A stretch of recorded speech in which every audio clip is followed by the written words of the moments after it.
Welcome back everyone. Quickly, let's continue our discussion on CSS Text Shadow property. And right now we'll be discussing about the CSS Text Shadow property with glow effect. The glow effect is so nice when you use it in your document. Let me bring this up. As you can see right here in our previous tutorial where we discussed about the CSS Text Shadow property, what you are seeing right here under this place is glow effect. So I'm going to be showing you how I did this, how I got this in a reasonable manner. So you can check every playlist, every chapter in this CSS Text Shadow playlist to be able to follow along easily. To specify anything like glow effect in your document, you can give your document, you can give your blur property, because this third value is the one that is controlling the blurriness of your shadow. Now you can just give it like 3. When you give it 3 pixels, you are going to see what will happen. Can you see?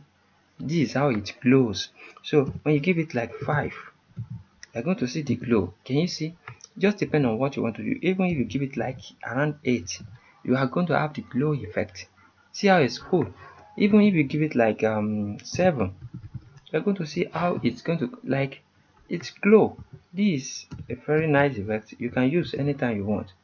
So please, I want you guys to practice this thing, because this is so nice when you are doing something and you practice this. And when you give it 4 when you give it 4 effect, 4, can you see? It's glow. So it just depends on what you want to do. The one that I love so much is this 7 side. Can you see the way it look? It looks so nice. So please practice this, because practice makes perfect. I don't want this tutorial to get too long. And what akorede ayofe is my name once again. I wish to see you guys next time to the next tutorial. Peace and love. Have a great day. Thank you so much. Until